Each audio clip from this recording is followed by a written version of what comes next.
बहुत समय पहले की बात है। एक गांव में एक गरीब आदमी रहता था। वह आदमी अपने जीवन के दुखों से बहुत अधिक परेशान रहता था। जब कभी वह कोई काम करने जाता तो वह काम सफल होते होते रह जाता था। आखिरी क्षणों में असफलता ही उसके हाथ रखती थी। कभी वह स्वास्थ्य को लेकर परेशानी में रहता था तो कभी उसके परिवार में अकाल मृत्यु हो जाती थी। वह अपने जीवन के दुखों से तंग आ चुका था। एक दिन की बात है, वह अपने घर के दरवाजे पर बैठा बैठा सोच रहा था। तभी उसके दरवाजे पर चिड़ियों का एक झुंड आया। वह पहले से ही परेशान था। चिड़ियों को देखकर उसने उन्हें भगाना शुरू कर दिया। सभी चिड़ियाँ उसके दरवाजे से दूर हो गईं।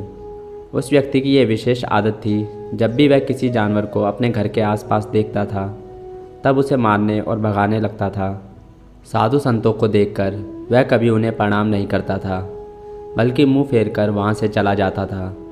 आखिरकार लगातार परेशानी झेलते हुए जब उसकी हिम्मत टूट गई, तब एक दिन उसने निर्णय लिया कि अब वह इस जीवन को समाप्त कर देगा।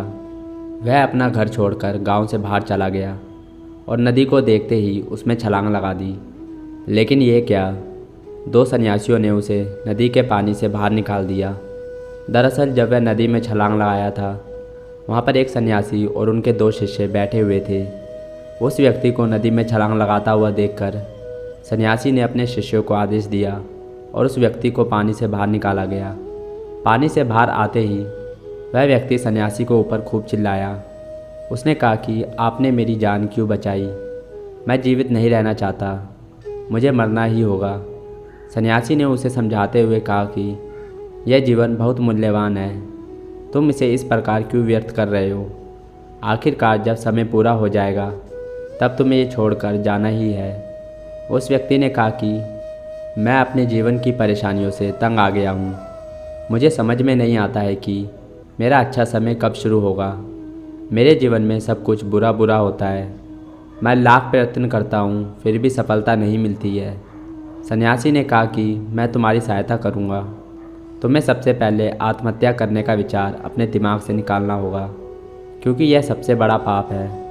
जो व्यक्ति आत्महत्या करते हैं उन्हें कभी मुक्ति नहीं मिलती है। तुम्हें क्या लगता है, तुम आत्महत्या कर लोगे तो तुम्हारी परेशानियां ख़त्म हो जाएंगी? कभी नहीं, बल्कि आत्महत्या से तुम कायर सिद्ध होते हो। तब उस व्यक्ति ने कहा कि सन्यासी, आप बहुत ज्ञानी हैं, कृपया करके मुझे कोई मार्ग बताइए। मुझे यह बताइए कि मेरा अच्छा समय कब आएगा और इसके संकेत क्या क्या हैं। सन्यासी ने कहा कि मैं तुम्हारी सहायता अवश्य करूँगा, किंतु उससे पहले तुम्हें मेरा एक कार्य करना होगा। मैं तुम्हें जैसा जैसा कहता हूँ तुम्हें मेरी बात माननी होगी। उस व्यक्ति ने कहा कि आप जो भी कहेंगे मैं सब मानूंगा। आप ये बताइए कि मेरे जीवन में अच्छा समय कब आएगा और इसके संकेत क्या हैं। सन्यासी ने कहा कि पहले मेरी बात सुन लो। व्यक्ति ने कहा ठीक है, मुझे बताइए। सन्यासी ने कहा कि यदि तुम चाहते हो तुम्हारा अच्छा समय जल्दी आए तो प्रतिदिन चिड़ियों को दाना डालना। उस व्यक्ति ने मुंह बनाते हुए कहा, यह किस प्रकार का कार्य है? मुझे तो चिड़िया पसंद नहीं है। यदि वह मेरे द्वार पर आते हैं तो मैं उन्हें भगा देता हूँ।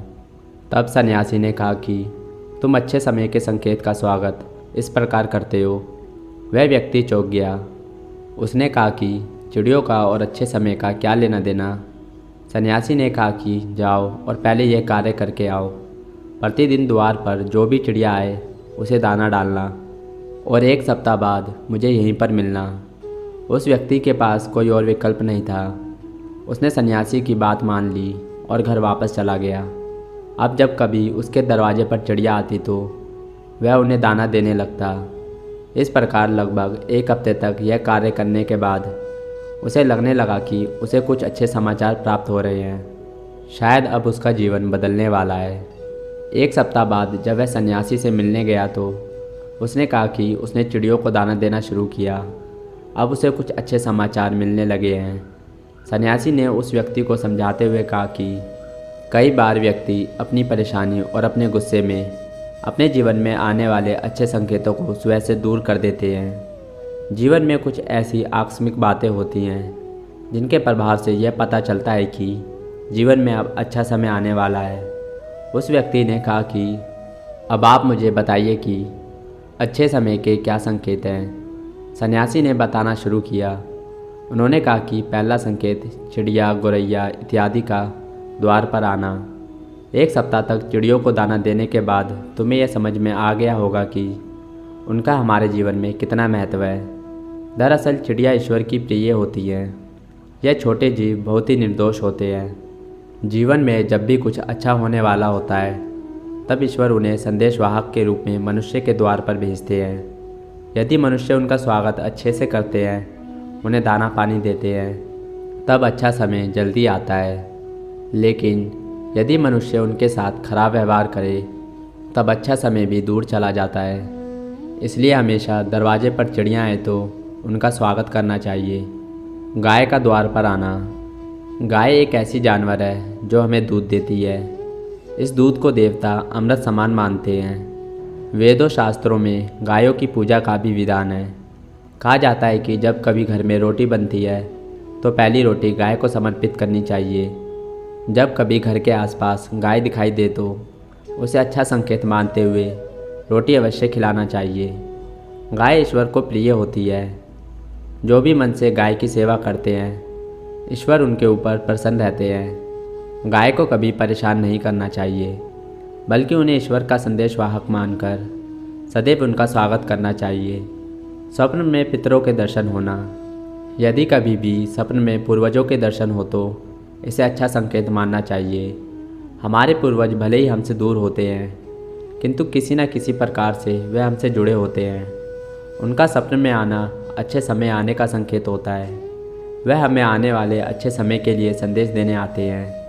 इसलिए जब कभी सपने में पूर्वजों के दर्शन हो तो इसे बुरा नहीं मानना चाहिए, बल्कि उसे अच्छा मानते हुए मन को प्रसन्न रखना चाहिए। अपने पूर्वजों के प्रति सदैव नतमस्तक रहना चाहिए और प्रतिदिन उन्हें ईश्वर मानकर प्रणाम अवश्य करना चाहिए। पूजा करते आंखों में आंसू आना। आमतौर पर पूजा पाठ नित्य कर्म होते हैं। यह प्रतिदिन करना चाहिए, किंतु कोई व्यक्ति भक्ति भाव में इतना अधिक हो जाता है कि पूजा करते समय उनकी आंखों से आंसू आने लग जाते हैं। यह ईश्वर का सबसे अच्छा संकेत होता है कि अब अच्छा समय शुरू होने वाला है। यदि आपके साथ इस प्रकार का कुछ भी हो रहा है तो ईश्वर को धन्यवाद देना चाहिए। ईश्वर स्वयं आपसे जुड़ना चाहते हैं, तभी उन्होंने आपके हृदय में इस प्रकार की भक्ति भावना भर दी है कि जब आप पूजा पाठ करने जा रहे हैं तो आपको भावनाएं महसूस हो रही हैं और आंखों में आंसू आ रहे हैं, तो इसे अच्छा संकेत मानना चाहिए। साथ ही ईश्वर में और अधिक मन लगाना चाहिए। कठिन समय में साधु संतों के दर्शन। कभी जीवन में बहुत अधिक कठिनाई का समय हो और साधु संतों के दर्शन हो रहे हैं, तब इस समय को अच्छा संकेत मानना चाहिए। साधु संत बड़े ही प्रतापी होते हैं और उनका ईश्वर के साथ गहरा संबंध होता है। वे ईश्वर के प्रतिनिधि के रूप में कार्य करते हैं। उनके दर्शन होने पर उन्हें प्रणाम करना चाहिए। उन्हें भोजन इत्यादि कराकर सदैव उनके सामने नतमस्तक रहना चाहिए। जब कभी उन्हें देखना तो प्रणाम अवश्य। उनके प्रति विनम्रता अच्छे समय को जल्दी लेकर आती है। कठिन समय सदैव नहीं रहता है और साधु संतों के दर्शन तो कठिन समय को दूर करने में सहायता करते हैं। इसलिए जब कभी साधु संतों के दर्शन हो तो ईश्वर को धन्यवाद देते हुए उनका स्वागत करना चाहिए। कई बार व्यक्ति जब कठिनाई में होते हैं तो उन्हें कोई रास्ता नहीं सूझता है, किंतु जब वह पूजा पाठ इत्यादि करते हैं अथवा पुण्य कर्म करते हैं तो ईश्वर उन्हें अवश्य रास्ता दिखाते हैं। यदि आप परेशानी में हैं और अचानक से आपके दिमाग में कोई बात आ रही है कि यह करने से शायद मेरी परेशानी दूर हो सकती है, तो उसे तुरंत कर डालना चाहिए, क्योंकि यदि आपके दिमाग में वह बात आई है तो इसके पीछे ईश्वरीय शक्तियाँ होती हैं जो आपको सहायता कर रही हैं ताकि समाधान तक जल्दी पहुंचा जा सके। इसलिए परेशानी के समय मन में सबसे पहले समाधान का जो विचार आ रहा है उसे तुरंत कर लेना चाहिए। ऐसा करने से आपका अच्छा समय जल्दी शुरू होता है। सन्यासी की बातें सुनकर उस व्यक्ति ने उन्हें धन्यवाद दिया और कहा कि आपने मेरे जीवन की रक्षा की है। यदि आप नहीं होते तो मैं आज जीवित नहीं होता। मैं वादा करता हूँ कि आज के बाद जीवन में कोई भी परेशानी आएगी तो डटकर उसका सामना करूँगा। साथ ही इन अच्छे संकेतों का स्वागत करूँगा। कभी किसी जानवर को देखकर उस पर अत्याचार नहीं करूँगा। इस प्रकार सन्यासी ने उस व्यक्ति को जीवन की नई राह दिखाई और वह व्यक्ति गुरु को प्रणाम कर वहाँ से अपने घर की ओर चला गया।